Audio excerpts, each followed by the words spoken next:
समर camp. सकाळी सर्व मुलं स्कूलमध्ये 9-9:30च्या आसपास जमले आणि मग आम्ही ब्रेकफास्ट, वॉटर बॉटल आणि कॅप्स घेऊन निघालो गणपती बाप्पांना भेटायला. वाटेत आम्हाला दिसल्या हंबा ज्या खात होत्या कुटी मोठ्या कलरफुल टब मध्ये. हंबा कशा खातात यावर मोठे डिस्कशन चालू झालं. देवाने आपल्याला छान 2 हात दिलेत आणि आपण त्यांचा वापर करून जेवलं पाहिजे. स्वतःला इमॅजिन करा बरं हंबासारखी खाताना. ह्या मात्र आपल्या ऐटीत खात बसल्या होत्या. कोणती हंबा दूध देते हे बघायचाही टास्क होता आणि मुलं अगदी छान तो पाहून सांगत होते, बघा कशा ऐटीत खातायत ह्या. शेवटी काय, पिएगा दूध इंडिया तो ही बडेगा इंडिया. वाव, मजा आली मुलांना. मग आम्ही पोहोचलो मशीनच्या गोठ्यात. त्या मस्त ऐटीत उभ्या राहून त्यांचा खाऊ खात होत्या. एवढे पाहुणे भेटायला आले हे पाहून त्याही खुश झालं. आमची गँग हळूहळू आतमध्ये जात होती आणि पाहत होती. हंबाला बाय बाय करून मग बाप्पाला भेटायला आम्ही निघालो. वाटेत आम्हाला छान बटरफ्लाय पकडापकडी खेळताना दिसत होते. रमत गमत एन्जॉय करत चाललो होतो आणि तेवढ्यात काय दिसलं ना फळांचा राजा, आंब्याचं झाड.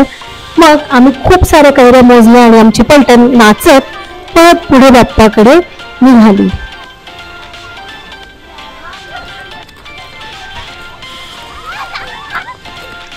फायनली आम्ही बाप्पाच्या मंदिरात पोहोचलो. सर्वांनी शूज बाहेर काढले आणि बाप्पाला भेटायला धावले. सर्वांनी बाप्पाचं एकदम छान दर्शन घेतलं, नतमस्तक झाले आणि डोळे भरून बाप्पाला पाहिलं. गणपती बाप्पा मोरया. किती सुंदर आहे बाप्पाची मूर्ती.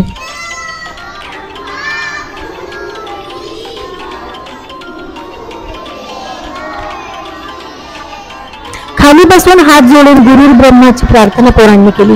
गुणी बाळा माझे, गणपती बाप्पाची वंदनाही केली.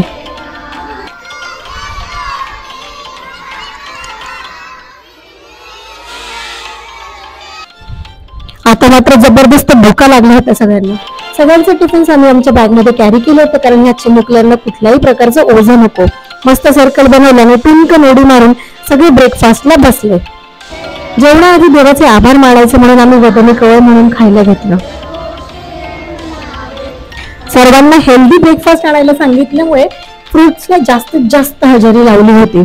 सगळ्यांच्या टिफिन मध्ये बनाना, ऍपल, चिकू असं सगळं काही दिसत होतं. जेवताना प्रेयर का करायची, आपण जेवण वाया का घालवू नये, जेवण कुठून येतं, आई वडील काय करतात जेवणासाठी, माणसालाच फक्त का बोलता येतं, ॲनिमल्सला का बोलता येत नाही, आपला ह्युमन ब्रेन आधी केवढा होता आणि आता तो किती साईजचा आहे, अशा अनेक गोष्टींवरती चर्चा झाली. अनेक गोष्टींवरती गप्पा टप्पा झाल्या. त्यानंतर प्रत्येकाला त्यांचा नंबर देण्यात आला.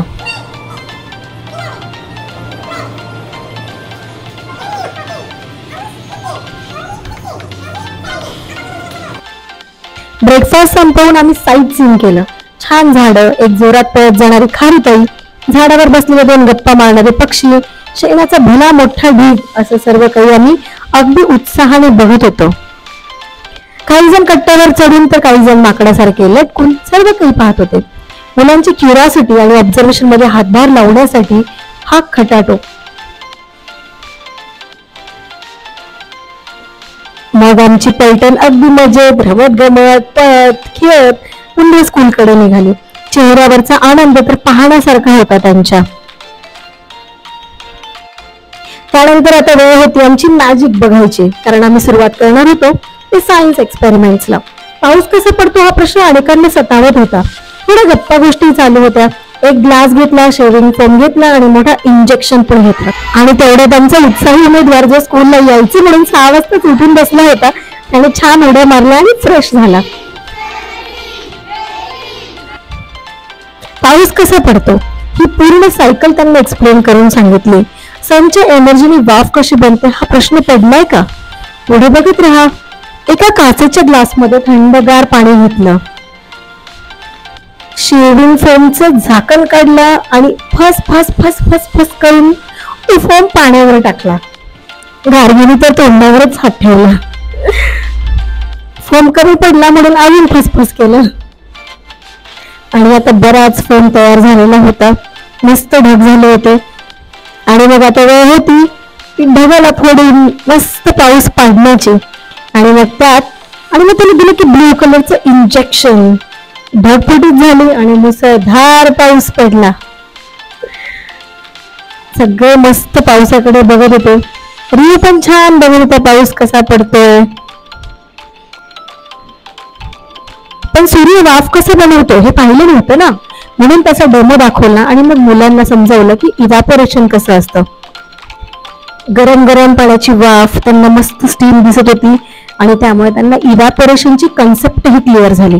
पोरं एकदम खुश.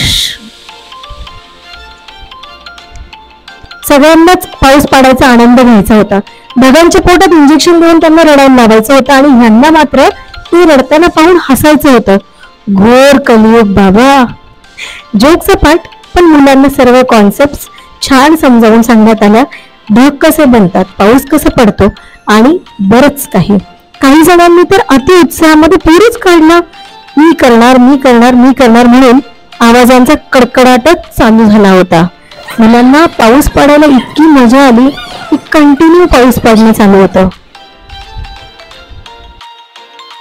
मग आम्ही वळलो अजून एका एक्सपेरिमेंट कडे. एक मोठं ताट घेतलं आणि त्यात कॉर्नस्टार्च टाकलं आणि मग मस्त ग्लासमध्ये पाणी घेऊन कॉर्नस्टार्चला आंघोळ घातली. 2 ग्रुप्स केले होते कारण 2 ताटं होती.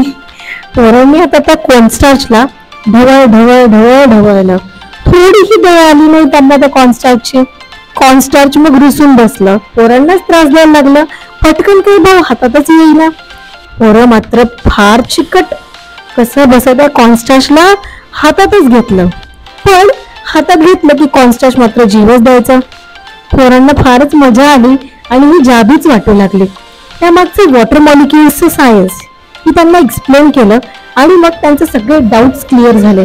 मुलं कॉर्नस्टार्चच्या इतक्या प्रेमात पडले होते की त्यांना कॉर्नस्टार्चला सोडायचंच नव्हतं. पण काय करणार, time limitation man, we have to do it. फरशी, टेबल आणि पोरं अगदीच सगळं व्हाईट व्हाईट झालेलं होतं. नाचायचं मूड होता त्यामुळे आम्ही मस्त गाणी लावून नाचलो. रामाच्या गाण्यावर नाचलो आणि विठ्ठलाच्या गाण्यावर फुगडी खेळलो. अगदी प्रसन्न मन आणि वातावरण झालं होतं. काहींना खरं तर फुगड्या घालता येत नव्हत्या, पण उड्या मारून तेही आनंद व्यक्त करत होते.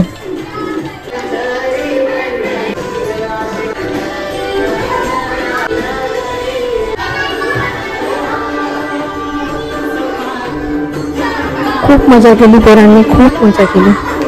खूप फुगड्या खेळलो.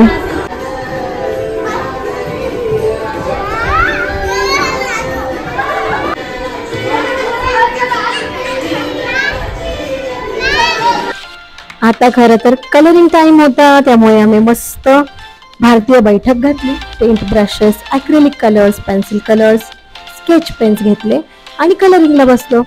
मस्त ग्रुप करून कलरिंग चालू होतं.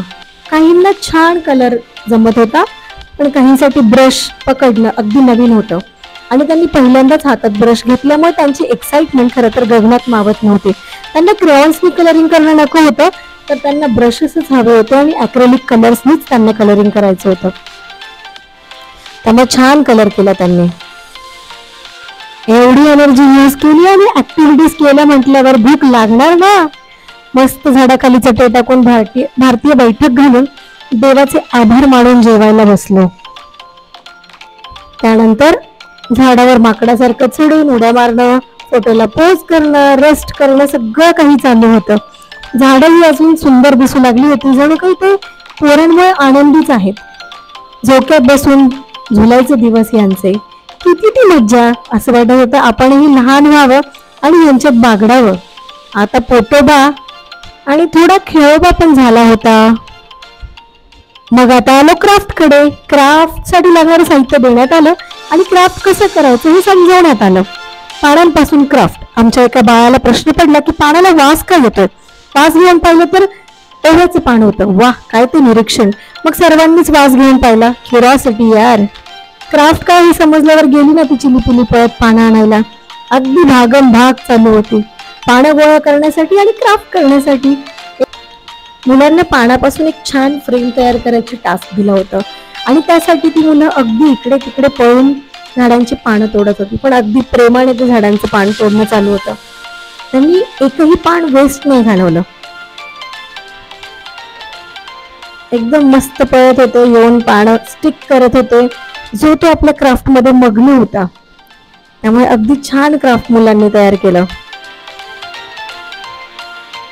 सगळ्यांची इन्व्हॉल्वमेंट अगदी छान दिसते. तुम्ही बघू शकता यांनी किती छान फ्रेम तयार केली. It's very nice. ज्यांचे क्राफ्ट झाले ते पुटकन खेळायला पळाले. झोका आणि झाड जागा गेली तर त्यांची बापरे मस्त मज्जा चालू होती. फुल धमाल. झोक्यात खेळणं, झाडावर चढणं, मस्त बागडणं असं सगळं काही चालू होतं. मग फुगे फोडायचा गेम खेळलं आणि पोरं जास्तीच खुश झाले. कोण फुगा घेऊन पळतंय आणि कोण फोडतंय असा गोंधळ चालू होता. फुगा मात्र बसूनच फोडायचा, पण यांचा एवढा कुठला पेशन्स. खूपच घाई यांना खेळायची आणि जिंकायची. सगळे फुगे फोडून टाकले. 1 2 3च्या काउंटच्या आधीच पोरं पळत सुटत होती. त्यांना एवढी घाई झाली होती खेळायची, काही बोलायलाच नको. मग पुन्हा रिपीट काउंटिंग करावी लागत होती. हे बघा केवढी ती घाई. फुटला फुटला फुगा फुटला, पण पुन्हा जागेवर यायचंय पळत, हेच विसरली पोरं. बघा जो फुगा देतोय तोच पळत सुटतोय. एवढ्यावरच नाही थांबलो बाबा आम्ही. टायगर, कॅट, डॉग यांची रेस लागली. मस्तच एकदम फुल फॉर्म मध्ये गेम चालू होता. कुत्र्याचं भाव, मांजराचं म्याव असं सगळं काही तुम्ही आवाज ऐकू शकता. फार मजा आली.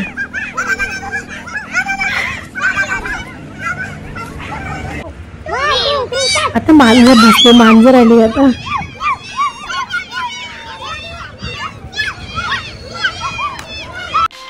आता काय प्राण्यांची सभाच भरली. मग टायगर, गोरिला, लॉयन, फॉक्स असे सगळे प्राणी आले होते. एवढं खेळल्यावर तुम्ही नाही वाटत का भूक लागली असेल म्हणून?